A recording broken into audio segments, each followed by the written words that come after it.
Assalamualaikum. Waalaikumsalam warahmatullahi Bapak maaf mengganggu waktunya. Jadi saya di sini sebagai guru penggerak di SMP Terpadu Islam ya. dan CGP-nya Quraisin, mungkin dari kepala sekolah SMP Terpadu Islam Bapak Mustafa. Ya.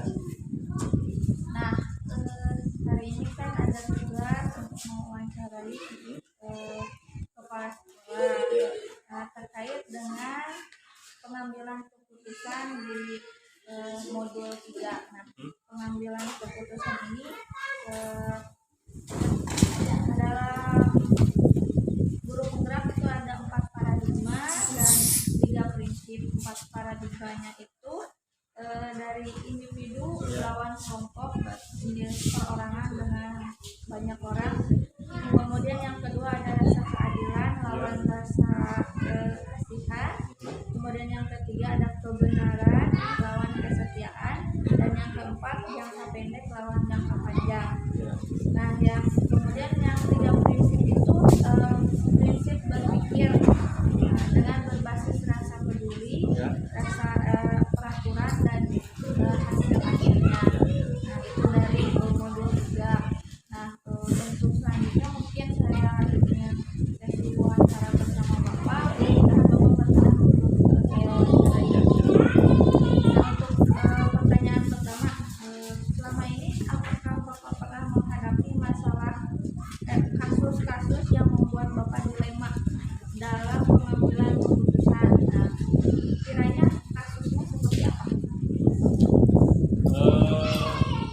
Dalam dilematik mengambil keputusan itu seringkali terjadi ketika kami berhadapan dengan siswa yang kan notabene di kami itu ada siswa yang tinggal di pondok, ada yang tidak tinggal di pondok. Nah, ketika dimana suatu saat siswa yang pondok ini itu melakukan pelanggaran atau jarang masuk sekolah, yang alasannya itu karena sedang berkegiatan atau sedang ada program pondoknya. Dan ini kita di sisi lain karena memang dia tinggal di pondok sehingga berkewajiban mengikuti pondok, tetapi di sisi lain juga kan karena mereka tinggal sekolah di sini gitu, sehingga bagaimanapun juga harus mengikuti atau mentaati peraturan di sekolah. Nah, hal ini yang memang membuat kami dilematis, karena bagaimanapun juga bagaimana caranya kedua masalah ini bisa diambil solusinya tanpa ada menyisihkan atau menyampingkan baik pondok maupun sekolah. Berarti secara kasusnya itu adalah kasus siswa ya. Bagaimana kita siswa berpihak kepada siswa. Pertanyaan kedua mungkin Pak, selama ini pertimbangan apa yang diambil saat keputusan itu diterapkan, terutama jika kasusnya itu yang dihadapi itu ada kebenaran, nilai kebenaran, ada baik juga nilai kebaikannya. Bagaimana pertimbangan Bapak? Ya. Untuk menghadapi kasus seperti ini, apalagi yang memang kedua masalah ini memang ada nilai benarnya, maka dalam ini kami mengambil konsep tentang bagaimana kita mempertimbangkan dua hal yang berbeda. Ya, dan mesti dari dua hal yang ini ada yang harus kita ambil salah satunya. Yang menjadi objek kita adalah dua sisi yang baik ini harus mencakup prosedural gitu. Nah, sehingga dari dua hal ini kita pertimbangkan mana yang lebih penting. Yang kedua, mana yang sesuai dengan peraturan. Yang ketiga adalah mana yang memang dampak ketika kita ambil satu keputusan, maka mana dampak yang lebih ringan dampaknya dari hasil dari keputusan kita. Nah, untuk sehingga pada akhirnya ketika kami mengambil keputusan tersebut itu tanpa ada pihak yang dirugikan, yang kedua tanpa ada keputusan yang istilahnya ngambang. Karena kita kan ya seperti kasus tadi seperti siswa yang tinggal di pondok. Bagaimana caranya program sekolah tetap jalan pun juga program tetap jalan, maka kami mengambil jarum tengahnya, sisi mana yang lebih penting, sisi mana yang lebih baik, tanpa harus mengingatkan. Dan maka untuk mempertimbangkan dari dua hal sisi yang benar ini, nah maka kita mempertimbangkan mana yang lebih penting, mana yang lebih sesuai dengan peraturan, dan yang ketiga mana yang lebih kecil dampak negatifnya dari hasil keputusan ini. Jadi berdasarkan peraturan dan dampaknya juga ya Pak. Yang ketiga mungkin langkah-langkah atau prosedurnya seperti apa yang biasa dilakukan pada kasus yang tadi, kasus siswa yang di pondok. Nah, maka langkah-langkah atau prosedurnya yang pertama kita komunikasi. Jadi kita komunikasikan dengan berbagai pihak. Kalau dengan pondok berarti dengan pihak pondoknya kita komunikasi. Ini bagaimana sampai terjadi seperti ini. Dan juga kita koordinasikan dengan tentunya kami pihak sekolah. Nah, maka setelah kita ada komunikasi, maka di sana kita bisa terbentuk koordinasi. Jadi langkah saja ada koordinasi bagaimana mencari solusi, dan setelah itu baru negatifnya dari hasil keputusan ini. Jadi berdasarkan peraturan dan dampaknya juga ya Pak. Yang ketiga mungkin langkah-langkah atau prosedurnya seperti apa yang biasa dilakukan pada kasus yang tadi, kasus siswa yang di pondok. Nah, maka langkah-langkah atau prosedurnya yang pertama kita komunikasi. Jadi kita komunikasikan dengan berbagai pihak. Kalau dengan pondok berarti dengan pihak pondoknya kita komunikasi. Ini bagaimana sampai terjadi seperti ini. Dan juga kita koordinasikan dengan tentunya kami pihak sekolah. Nah, maka setelah kita ada komunikasi, maka di sana kita bisa terbentuk koordinasi. Jadi langkah saja ada koordinasi bagaimana mencari solusi, dan setelah itu baru kita jadi nanti ketika tadi komunikasi dan koordinasi itu sekaligus kita ada musyawarah dengan pihak pondok. Bisa juga nanti kita kalau memang ini pelik gitu, misalnya kita bisa mengambil pihak orang tua atau perwakilan orang tua, supaya keputusan kita itu betul-betul mufakat, betul-betul disetujui dan disepakati oleh semua pihak, sekolah, pihak pondok, tentu pihak tua. Tersusun ya berurutan. Nah, kemudian yang keempat Pak, hal apa saja yang selama ini merupakan tantangan dalam pengambilan keputusan pada kasus yang tadi yang membuat Bapak dilema. Bagaimana tantangannya? Tantangannya adalah itu tadi, karena bagaimanapun juga pondok itu adalah mitra kita, bagaimanapun juga ini harus kita tetap pertahankan. Nah, tantangannya adalah ketika kita salah dalam mengambil langkah atau salah dalam mengambil keputusan, ini memang berdampak kepada antar lembaga sekolah dan lembaga pondok.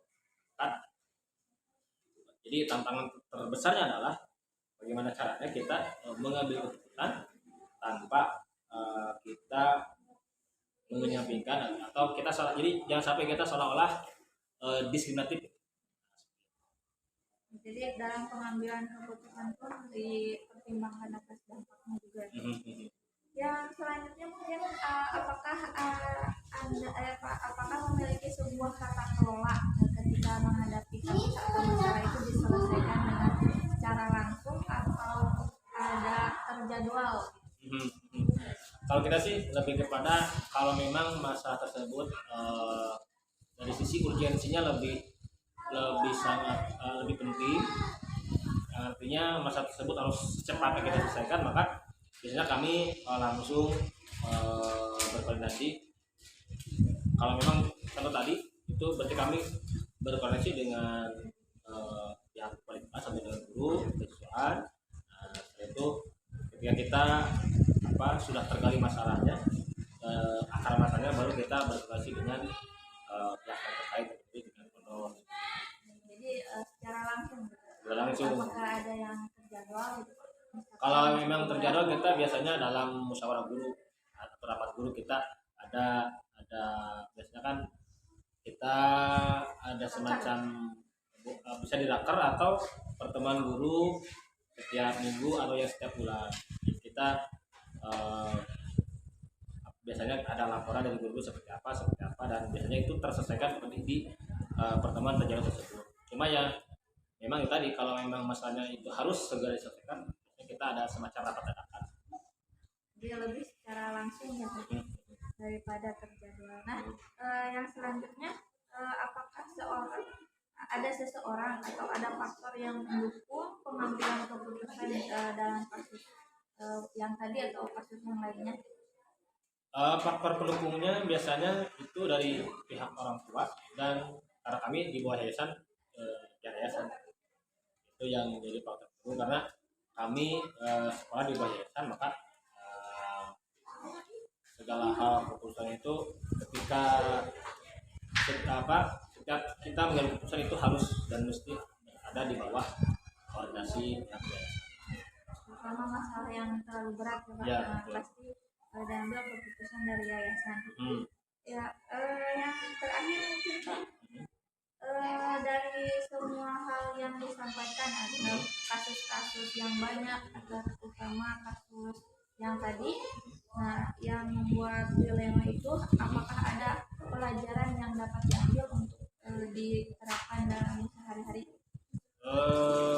Yang jelas yang tadi disampaikan, dalam segala hal kita harus ada koordinasi, harus komunikasi, kemudian akhir kita ada konfirmasi, supaya setiap permasalahan, setiap ada kasus itu, kalau kita ada komunikasi, setidaknya kita sudah tahu gitu akar masalahnya sejauh mana, tanpa kita menjudge dengan hal yang belum jelas. Yang kedua ada koordinasi dengan pihak terkait, supaya masalah ini kita tidak menanggapi secara sepihak. Yang ketiga konfirmasi, setelah kita ambil keputusan, baru kita konfirmasi apakah memang ini keputusan kita yang diberikan adalah sudah betul-betul tepat atau tidak. Itu kita ada konfirmasi. Jadi dari setiap permasalahan apapun pasti ada hikmah atau pelajaran di baliknya apa ya. Nah, untuk sesi wawancara mungkin dicukupkan sampai di sini Pak, hanya 7 pertanyaan. Terima kasih untuk waktunya, terima kasih untuk jawabannya. Mungkin mudah-mudahan saya bisa menerapkan, mengambil pelajaran dari hasil wawancara ini. Terima kasih Pak, saya pamit dulu. Assalamualaikum. Waalaikumsalam. Bapak boleh saya ikut wawancara terkait penggerak tugas. Saya ingin wawancara kepala sekolah. Ini dari, mungkin Bapak bisa memperkenalkan dari kepala sekolah SD Islam Al Istiqomah dengan Bapak Nur Sofyan. Saya Niat Quraisin, CGP dari SMP Terpadu Paju Islam. Nah, kemudian hari ini kan ada tugas dari guru penggerak untuk berwawancara. Alhamdulillah Bapak ada waktu mungkin ya Pak. Nah, di sini memperkenalkan dulu dari guru penggerak itu ada memiliki tugas terkait permasalahan atau pengambilan keputusan. Nah, pengambilan keputusannya itu ada 4 paradigma dengan 3 prinsip. 4 paradigma itu dari individu lawan kelompok. Nah, itu dari permasalahan individu dengan kelompok banyak orang itu.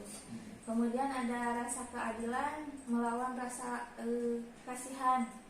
yang kedua. Yang ketiga, dengan kebenaran lawan kesetiaan dalam pengambilan keputusannya. Dan yang terakhir ada jangka pendek dan lawan jangka panjang itu dalam pengambilan keputusan. Dengan 3 prinsip, prinsip berpikir dengan rasa peduli, dengan rasa dalam peraturan, dan dari hasil akhirnya seperti itu. Nah, ada 7 pertanyaan mungkin yang ingin saya sampaikan ke Bapak. Mudah-mudahan Bapak berkenan untuk menjawabnya. Insya Allah mungkin kalau waktu yang agak panjang, insya Allah nanti saya bisa sampaikan. Mudah-mudahan bisa sesuai dengan harapan, dengan apa yang ada di sekolah kami di sini. Untuk pertanyaan pertama ya Pak, langsung saja. Selama ini apakah Bapak pernah menghadapi masalah kasus-kasus yang membuat Bapak itu merasa dilema dalam pengambilan keputusannya gitu? Nah, kiranya kasusnya seperti apa? Hal seperti itu dalam sebuah organisasi hal yang biasa. Makanya disitulah pemimpin itu harus memiliki sifat bijaksana. Artinya sifat bijaksana itu tidak bisa mengambil sebuah keputusan dalam satu asumsi. Kita bisa mengumpulkan dari berbagai macam asumsi yang kemudian itu keputusan akhirnya akan menjadi hal yang sifatnya adil. Nah, yang dipertanyakan tadi itu di kami ada antar guru dengan kebijakan yang kita putuskan di sekolah, terutama kami di swasta ya. Di swasta tentunya punya kebijakan tersendiri sesuai dengan apa yang disampaikan oleh yayasan ya. Namun tentunya kami tetap fondasinya adalah berawal dari sebuah keikhlasan untuk mengabdikan diri, memperjuangkan generasi yang hebat nanti ke depan. Nah, dari fondasi itulah ketika ada permasalahan pun, ketika kita rembukan, kita satukan, lalu saling tabayun. Nah, kemudian mereka saling memahami, akhirnya berjalan seperti biasa. Itu hal-hal yang seperti biasa. Lalu kejadiannya seperti apa? Yang sering terjadi masih konflik mengenai ketika kita memutuskan sebuah persoalan masalah pemotongan salary gitu kan, hal pribadi. Sebenarnya kami di sini ada juga aturan-aturan agar kedisiplinan itu bisa terjaga. Itu bisa jadi konflik dan itu pernah terjadi di kami ketika guru hadir tidak fingerprint dalam waktu sekian jam tanpa ada konfirmasi, atau sebelumnya dia tidak konfirmasi, tidak hadir hari ini gitu kan ya. Nah, itu ada potongan mengenai haknya gitu. Kenapa itu dilakukan? Karena memang itu berhubungan dengan anak-anak, jangan sampai haknya juga anak-anak untuk mendapatkan pendidikan tidak ada, tidak menerima gitu. Karena dari situlah itu terjadi konflik, perbedaan dengan kebutuhan pribadi dengan kebutuhan kebijakan sekolah. Nah, sekolah saya itu khusus harus tegas hal seperti itu, pokoknya karena udah ada komitmen dari awal dan udah disampaikan seperti itu. Ya, berarti kasusnya itu ketika guru mengalami keterlambatan datang, mungkin kedisiplinan atau peraturan yang mempertegas, yang nantinya bisa ada sebuah solusi terhadap guru dan sekolah gitu ya. Nah, untuk pertanyaan kedua, mungkin Pak, selama ini pertimbangan apa yang Bapak ambil saat keputusan itu diterapkan, terutama jika kasus yang dihadapi itu sama-sama mengandung nilai kebenaran dan kebaikan? Kita setiap tahun melaksanakan kegiatan rapat kerja sebelum awal tahun ajaran baru. Dari raker itu membahas seluruhnya, termasuk adalah mengenai SOP semuanya, sampai peraturan-peraturan yang dikeluarkan oleh yayasan, juga peraturan-peraturan yang dilaksanakan yang disampaikan yang dibuat oleh guru, kepala sekolah dan staf semuanya. Dari hasil semua yang berawal semuanya dari peraturan-peraturan dari itu, akhirnya kan timbullah yang namanya komitmen, timbullah yang namanya konsekuensi gitu. Karena peraturan itu timbulnya bukan karena yayasan secara individu, bukan karena kepala sekolah, tapi karena kesepakatan bersama. Nah, akhirnya setelah kita umumkan, dia sudah punya kewajiban bahwasanya mereka harus mengikuti, karena dasarnya dari situ. Mereka siap, berarti siap untuk melaksanakan hal seperti itu.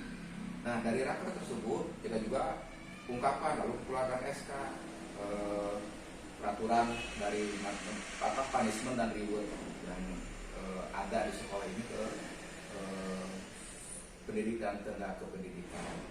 Nah, adapun mengenai ketika dalam perjalanan kegiatan pembelajaran atau kegiatan sosial pembelajaran, tentunya ada ketika yang tidak tersurat dalam keputusan itu.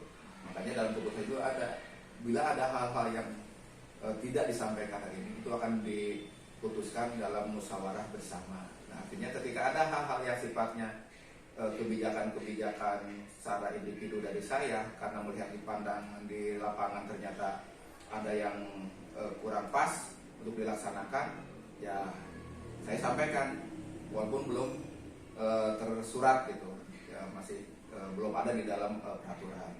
Dengan pengertian kita kan punya ada yang namanya ruang komunitas guru. Komunitas guru setiap hari Sabtu. Nah, di situ kami berbicara saling gitu, saling masukan dan sebagainya. Lalu kami evaluasi dari kegiatan-kegiatan dilakukan. Nah, dari evaluasi itu ada kebijakan-kebijakan yang tidak tertulis gitu. Nah, kita sampaikan secara secara umum gitu. Nah, timbullah memang ketika guru itu melaksanakan, namun karena merasa tidak tertulis, akhirnya mereka melanggar. Nah, dari melanggar itu mereka punya alasan bahwasanya yang dilanggar itu punya kebaikan-kebaikan tertentu gitu. Bahwasanya saya melakukan ini karena hal-hal tertentu. Nah, kita rapat musyawarah gitu, secara face to face.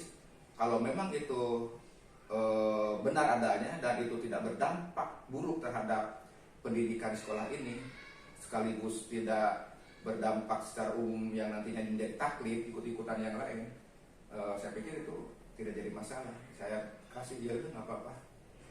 Nggak ada hal-hal tertentu secara personal nanti kepala sekolah pimpinan juga.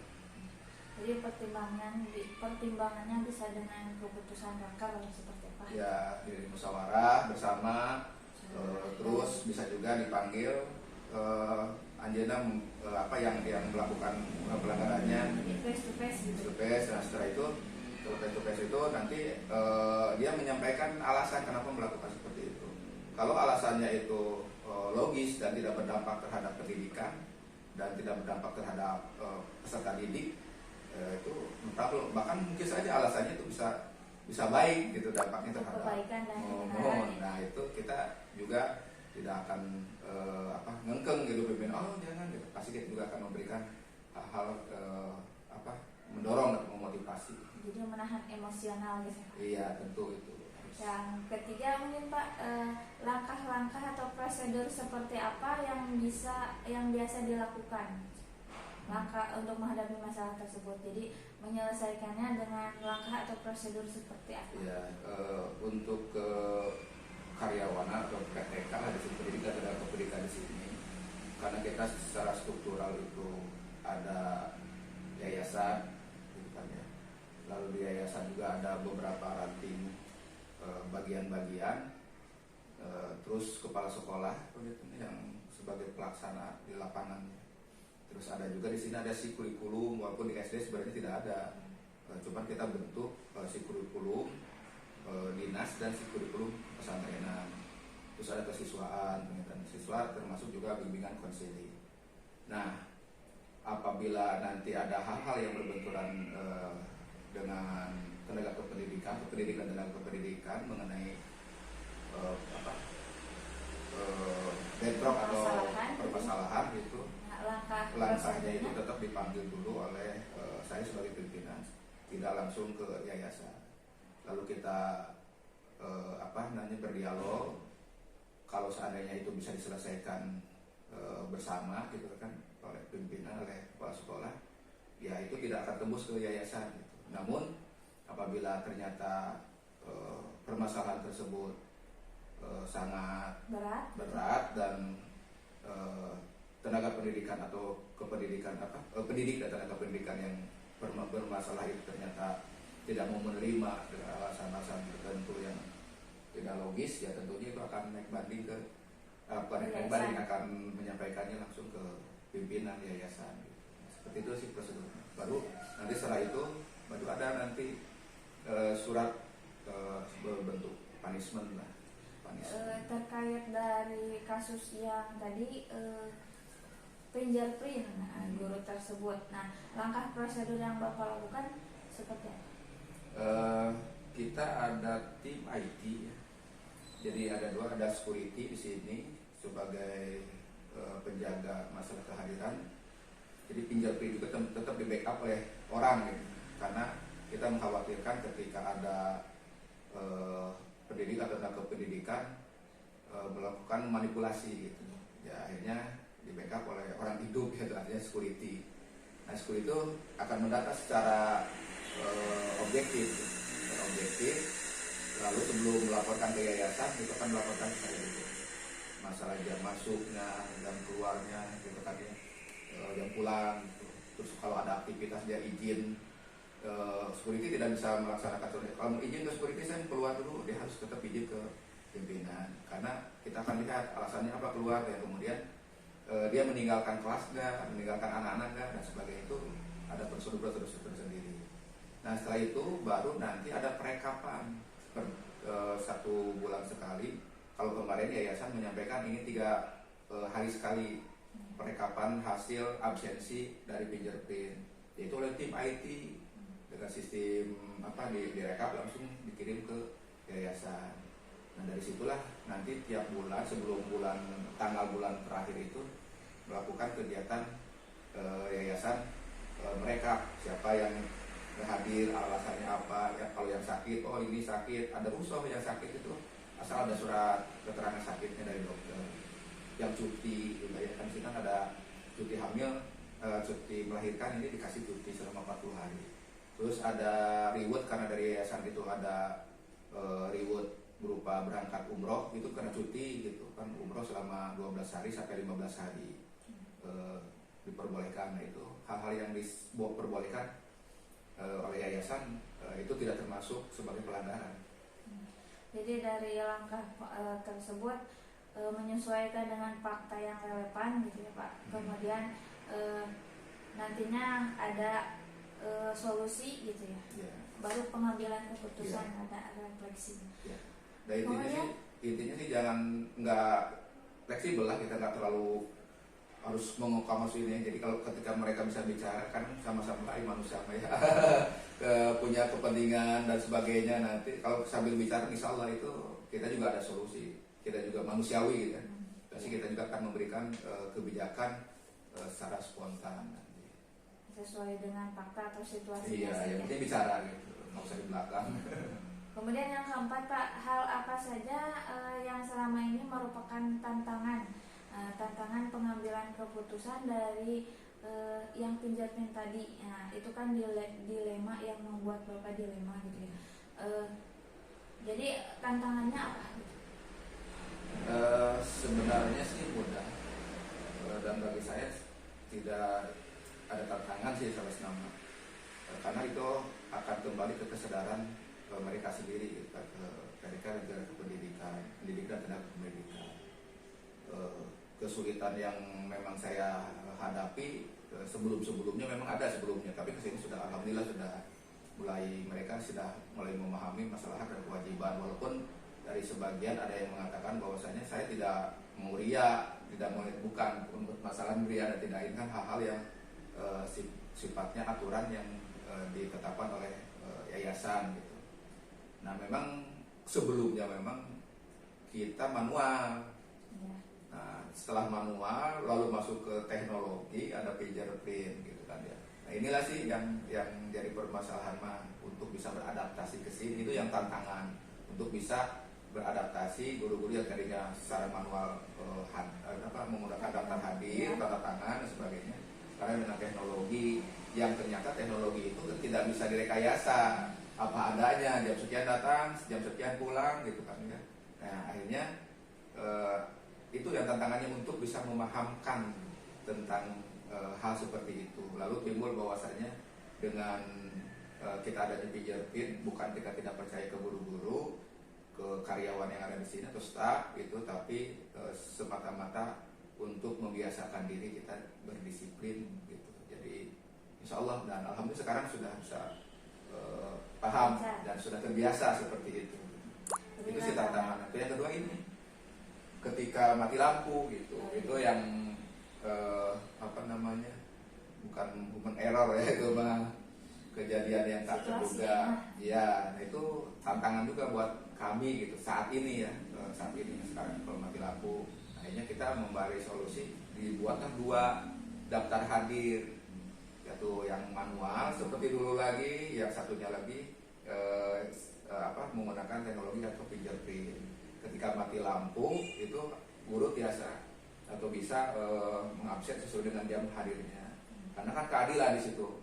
Takutnya apa? Takutnya fingerprintnya tahu-tahu hidupnya jam kan di sini masuk jam 7, tahu-tahu listrik hidup jam 7:30. Kalau dia pijit kan pasti dia terhitung 7:30, makanya di backup lah, di absensi secara manual. Jam contohnya dia jam 6:45 hadirnya, udah jam 6:45. Nah nanti itu kan dikode oleh tim IT yang nanti disampaikan ke sana itu sesuai dengan apa adanya gitu. Jadi tidak menggunakan pada hari itu fingerprint, karena fingerprintnya mati lampu dan sebagainya. Tetap saja ada tantangan dari situasi kondisi apa, Jelas kemudian lah. IT gitu ya, Ya. kemudian kesadaran dari guru. Kesadaran. Yang selanjutnya mungkin Pak, apakah ada yang hal apa saja yang selama ini apakah ada memiliki sebuah tata kelola atau jadwal tertentu gitu, atau untuk menyelesaikan permasalahan atau secara langsung di tempat gitu, ketika ada masalah langsung diselesaikan atau ada jadwal tertentu? Tergantung permasalahan. Apabila permasalahannya sangat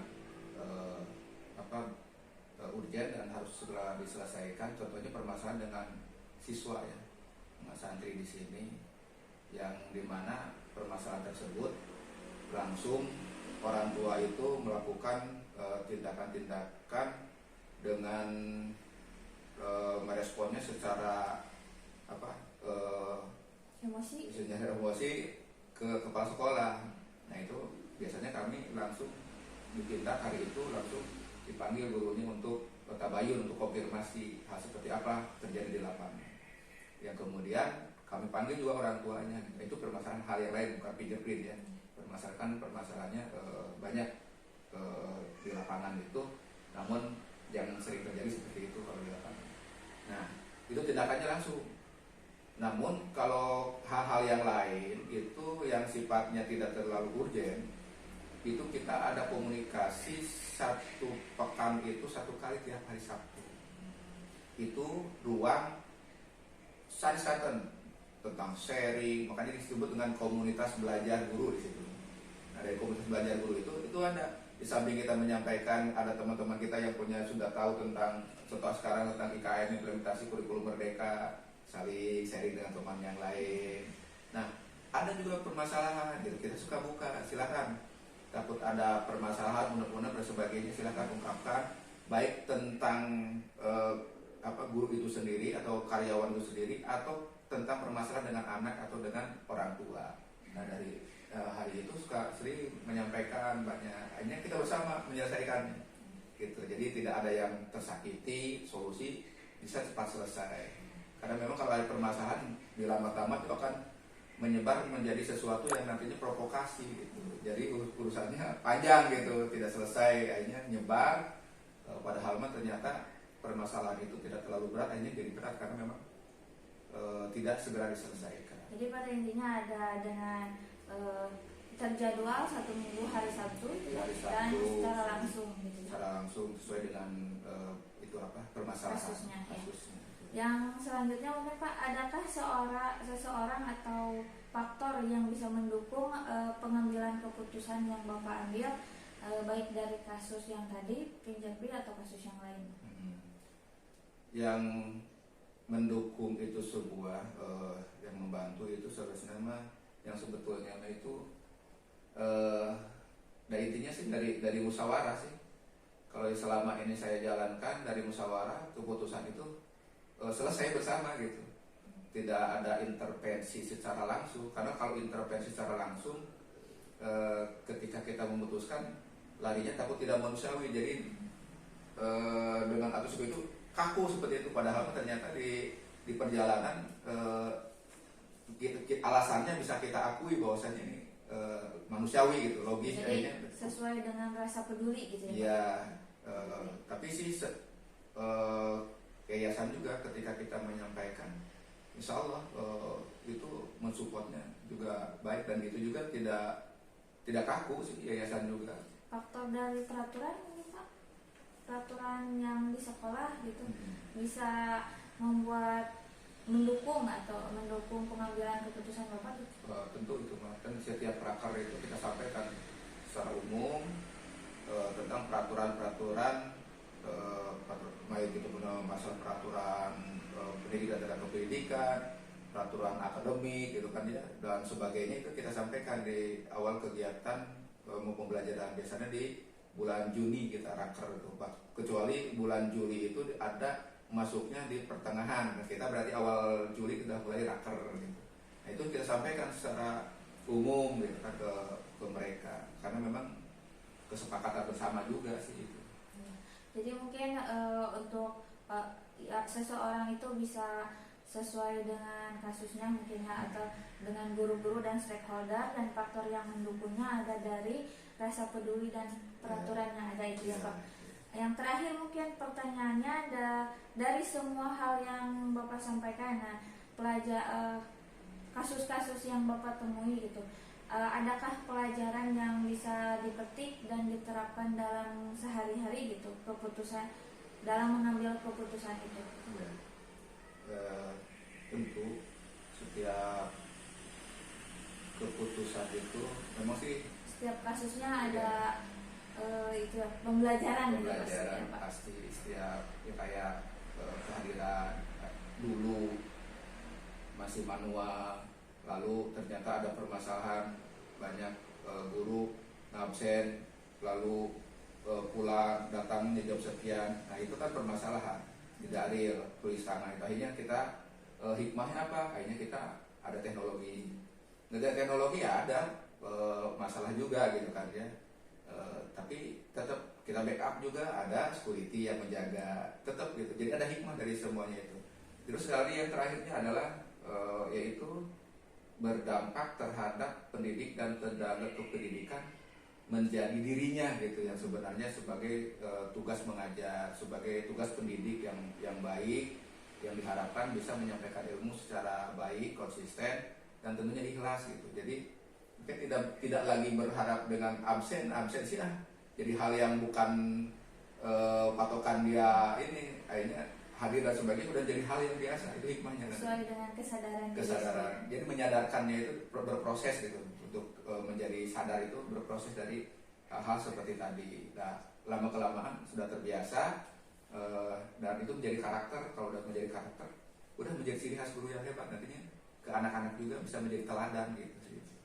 Ya, itu mungkin Pak cukup dengan 7 pertanyaan. Mudah-mudahan dari wawancara ini saya bisa mengambil pelajaran kasus apa yang diterapkan dengan pengambilan keputusannya.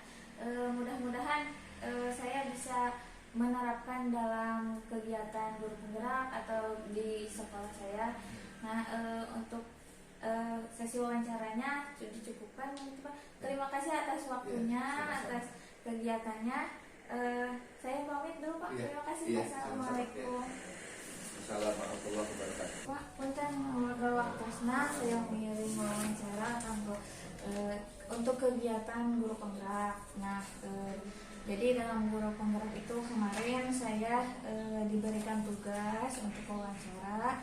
Kemudian terkait dengan 3 prinsip guru penggerak dan 4 paradigma guru penggerak. Nah, jadi 4 paradigma itu ada individu lawan kelompok dalam permasalahan, kemudian ada rasa keadilan dan lawan rasa kesetiaan, kemudian kebenaran lawan kesetiaan, dan jangka pendek jangka panjang dalam sebuah permasalahan. Nah, ada juga 3 prinsip dalam berpikir dalam mengambil keputusan. Nah, mengambil keputusan itu dengan 3 prinsip: rasa peduli, peraturan, dan hasil akhir. Nah, hari ini saya ingin berwawancara terkait pengambilan keputusan di sekolah Bapak yang sering Bapak ambil. Nah, jadi ketika ada sebuah masalah, pengambilan keputusan yang seperti apa yang Bapak buat. Nah, pertanyaan untuk yang pertama, selama ini apakah Bapak pernah menghadapi masalah dari kasus-kasus yang membuat Bapak itu dilema gitu? Jadi pengambilan keputusannya merasa dilema, kasusnya seperti apa? Terima kasih dunia ya. Alhamdulillah, terima kasih atas kedatangannya untuk termasuk wawancara terkait dengan guru penggerak. Terkait dengan apa permasalahan, tentunya pasti di setiap lembaga adalah permasalahan terkait mungkin hubungannya dengan siswa. Ya, permasalahan siswa. Ya tentu itu ada sebagian yang membuat kami dilema bagaimana penanganan daripada siswa. Namun solusi kami apabila ada permasalahan, kita adakan suatu musyawarah dengan guru-guru, dengan kamar kesiswaan, kemudian BK, kemudian dengan wali kelas. Itu mungkin untuk menghilangkan daripada dilema yang kami alami. Caranya seperti itu.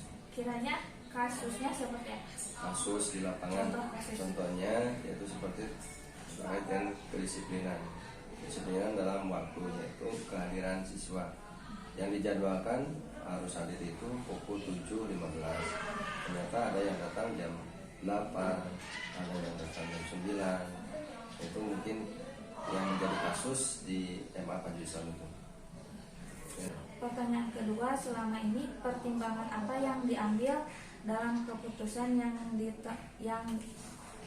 diterapkan, terutama jika kasus yang Bapak hadapi itu mengandung nilai kebenaran. Jadi benar menurut Bapak, kemudian baik juga menurut kesehariannya, mengambil keputusannya seperti apa? Ya, mengambil keputusannya itu tadi sudah disampaikan, yaitu dengan diadakannya musyawarah hasil mufakat akhir kesepakatan bersama dari pihak sekolah yang lain, maksudnya dari pihak wakamat kurikulum, wakamat kesiswaan, kemudian dari BK, juga dari wali kelas, dari guru-guru. Nah, hasil dari kesepakatan itu baru kita putuskan. Kemudian yang ketiga, langkah-langkah atau prosedur seperti apa yang biasa Bapak lakukan selama ini? Langkah-langkahnya itu pertama ada evaluasi tentang kehadiran siswa, kehadiran guru juga sudah dibahas. Itu dilaksanakan sebulan sekali, evaluasi kehadiran siswa. Nanti ada grafiknya, kehadiran dan sebagainya. Nah, disitu dibahas lagi bagaimana solusinya agar ditingkatkan lagi terkait dengan kehadiran siswa. Kemudian yang keempat, hal apa saja yang selama ini merupakan tantangan dalam pengambilan keputusan dari kasus yang tadi? Jadi tantangannya seperti apa gitu? Tantangannya mungkin untuk menghadirkan guru, kadang itu tidak 100% hadir. Jadi informasi atau hasil rapat itu tidak tersampaikan secara langsung. Ini itu tantangannya untuk menghadirkan guru untuk bisa hadir rapat terkait dengan evaluasi tentang kedisiplinan siswa. Kehadiran gurunya dalam bidang rapat itu. Kehadiran guru ya tantangannya. Kemudian yang keempat, yang kelima, apa Bapak ini memiliki sebuah tata kelola atau jadwal tertentu gitu, atau jadwal menyelesaikan permasalahannya itu dijadwal atau langsung pada saat itu? Kalau biasanya pada saat itu langsung, tapi juga mulai sekarang ada jadwalnya pula, yaitu evaluasi itu sebulan sekali untuk mengevaluasi dengan kehadiran siswa. Jadi ada yang langsung, ada yang dengan evaluasi. Itu disesuaikan dengan kasusnya itu. Kalau kasusnya itu berat ataupun itu harus langsung dievakuasi.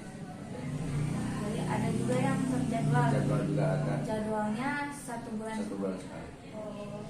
Nah kemudian yang keenam, apakah ada seseorang gitu atau faktor yang mendukung atau mempermudah dalam mengambil keputusan Bapak?